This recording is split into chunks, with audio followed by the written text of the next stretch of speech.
Hey guys, welcome back to Prophets and Privateers. We haven't done one of these videos in a little while, since like the very beginning, but we're coming back to that hic sunt dracones thought process, the here be dragons thing, where we talk about issues that are maybe a little bit scary for people to engage with, or things that people maybe haven't applied a lot of critical thinking to. And in light of crazy stuff happening in American politics, all the weirdness that's constantly happening in that realm, we're going to talk today about self-defense and about the difference between government being in control and people being expected to take responsibility for themselves.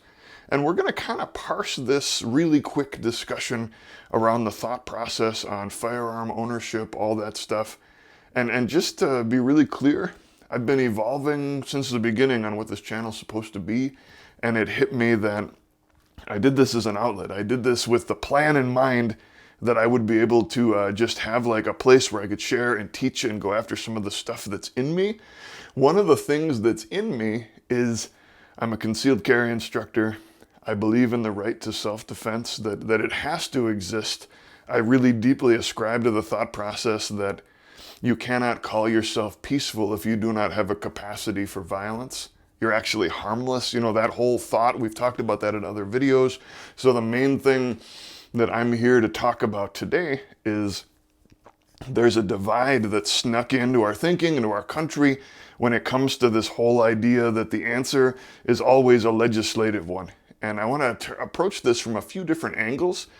First, if you're wondering what my stance is, I have a stance, and my stance is staunchly pro-Second Amendment. My stance is I like really nice guns, and I do a lot of training and teaching. I hunt with guns like this. Like there's a reality that just says I'm not going to dodge around this thought anymore. Am I a Second Amendment absolutist like some people would claim to be? I'm not that at all. I think there's a line. The line is way further than you probably think it is, though. Weapons of mass destruction should not be in the hands of everyday civilians. But we see discussions like this today cropping up where people say, well, what, do you think people should be allowed to own cannons? They already are allowed to own cannons. It's easier to buy a cannon than it is to go into a store and buy a handgun right now. That's the reality of our system, is that people don't even understand our system, but they want to bring solutions to something that they don't understand. And this is the crisis of education that we have right now in our country. People believe that you can walk into a gun store and slip some money across a counter and take a gun home without going through a necessary background check. And I'm not sure where I stand on whether that should be like something that we need to do or not. But as it is right now, there's no such thing as walking into a gun store and handing somebody money and walking out without doing a federal background check. These things happen already. People believe, or have been led to believe, that you can go buy a fully automatic weapon at a gun store and take it home. It hasn't been that way since the NFA, the National Firearms Act, passed way back in our past. And this is a point that's really grabbed me lately. Prior to the passing of the NFA, we didn't have mass shootings. And you could buy a fully automatic machine gun from a Sears catalog and have it delivered to your house. Maybe the issue isn't the technology. Maybe the issue is mental health and the erosion of the family and the rot and collapse that's happening within our culture, especially when it comes to fostering health in young men. Maybe, just maybe, that's the actual issue that we're dealing with. But the thing that I really wanted to touch on in this whole thought process is, if you're afraid of firearms, fear shouldn't be something that's operating in you and guiding your life and your decisions. That fear thing will drive you to irrational landing places. And this is the thing. You have to realize that every single voice out there that's crying, we should confiscate everybody's guns, we should take everything away from everybody, this is the solution. What they're saying is, I want to volunteer to put every other person's kids at risk. I would be willing to volunteer to send people into homes and risk them getting shot, wrestling private property away from people. putting more laws in place that criminals just aren't going to follow anyway. This is the reality that our system has landed on, and this is the thing that feels spooky to me. And this has just grabbed me over the last couple of days. Every single person that I have ever asked if they believe our system works has said no. Like over the last decade, anybody that I've asked, do you believe as a whole the system is working or is it failing us? I can't think of a single person that has gone, yeah, everything's working great, this is perfect. Everybody I've talked to has said our system is an abysmal failure. Why is our answer to keep expanding the abysmal failure that is our system? When we know that if we go to the time period prior to the National Firearms Act, we didn't have mass shootings. We know that this is a modern manifestation, and the equipment that people have available today, guns, all this stuff, is neutered compared to what was available before the National Firearms Act, and we didn't have the issue of mass shootings then. What's the problem then? And this is where we get to the here be dragons thought process. What if the problem is a failure on an individual level to take personal responsibility? What if the failure in our system is police that wait outside for 40 minutes and until breaching and entering the building? What if the failure is people that knew that something like this was going to happen and reporting it to the police and the police not doing anything? Like, what if we actually have all the tools that we need in place already to prevent tragedy, and we're not doing it because a political class has been training us to mistrust and hate and fear each other rather than actually reaching solutions? Like what if this is the reality? And I need you guys to really engage with this thought process.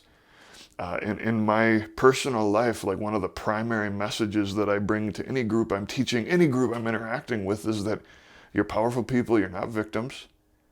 You have the right to make choices, you have the right to set boundaries, you have the capacity to do all of these things. Powerful people are the thing that we need. That we need people that are willing to stand up for their own rights and for the protection of others, and for all this stuff. Like, I get that this is a nuanced topic, but I'm trying to come as a sledgehammer today and help you guys think a little bit differently. More government is rarely the solution. Ask the survivors of Hurricane Katrina what a blessing government can be. Ask, I could name 100 groups. Ask people at Ruby Ridge what a blessing government is. Let's talk about Waco for a second. Our government is amazing, right? Maybe not. Maybe the solution looks more like kingdom. Maybe the solution looks more like valuing human life. Maybe the solution looks less like this weird smash and grab attempt to blame an object instead of an evil heart, to blame an object instead of a broken, shattered mental health program and process and reality in our country, when nobody's clamoring for that. And this is the thing that bugs me, is when something like this happens, the response is fierce and instantaneous. We have to ban, we have to cut off access, we have to do blah. When is enough enough? When do we shift gears from blaming objects and start stepping into a reality that says they're broken people and we need reform in our mental health? Why is that voice never louder or even equal to the voice that says we need to take property away from people? Why is that voice never heard? Do you think maybe you're being manipulated? Has it occurred to you that maybe the voices in the political realm are manipulating you for votes and money rather than bringing real solutions? Think about this. If we keep the mental health system broken and we keep creating situations that are ugly like this, and I'm not saying anybody's doing this purposefully, please don't read that kind of lunacy in. But what if the fruit is the more issues that we have, the more promises we can bring, the more votes we can get? What if that's the cycle that we've been stuck in for a really long time? The more issues we have, the more promises we can make, the more votes and the more money and the more support we can get. What if we actually have not incentivized our system to solve problems? What if we've incentivized our system to cause divides that bolster strength and build empires on both sides of the aisle rather than actually finding a solution?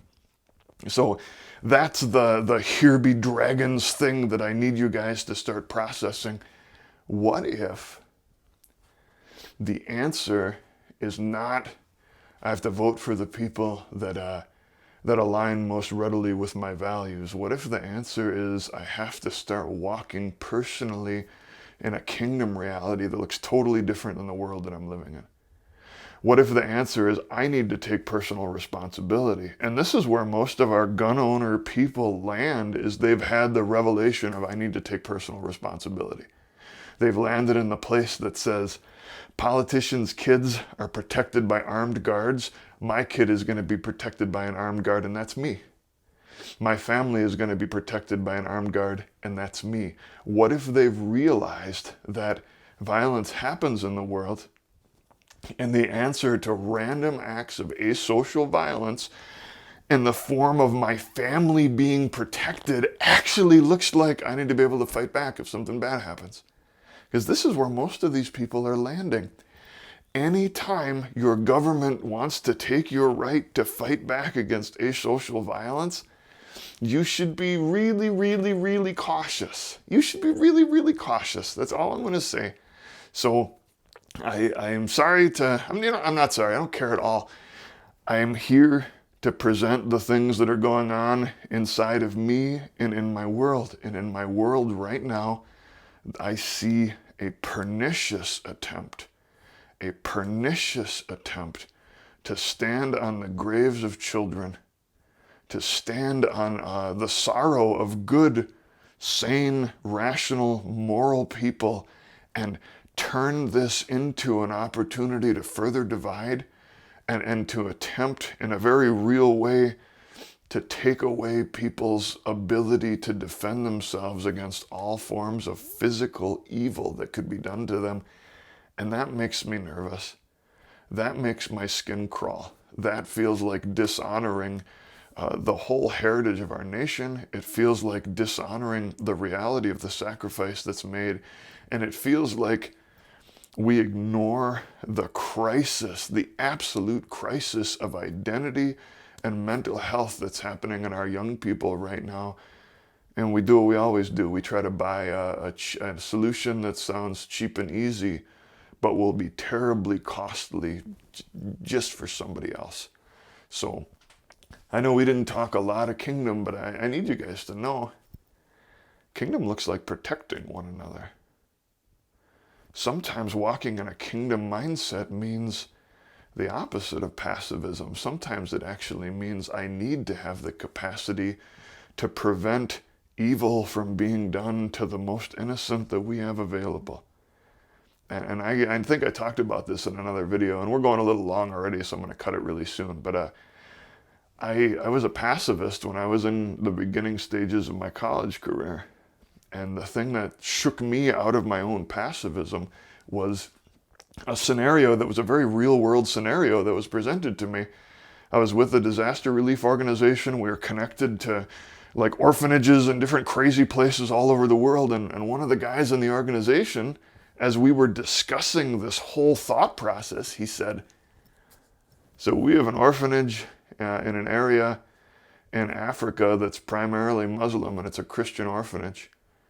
And if you're there and you find out that an evil, radical sect of the Muslim faith is coming, and their intention is to force, kill, or convert every single person in this orphanage, and you have the capacity to fight back to try to save these little kids, would it be just for you to fight back, or would it be unjust?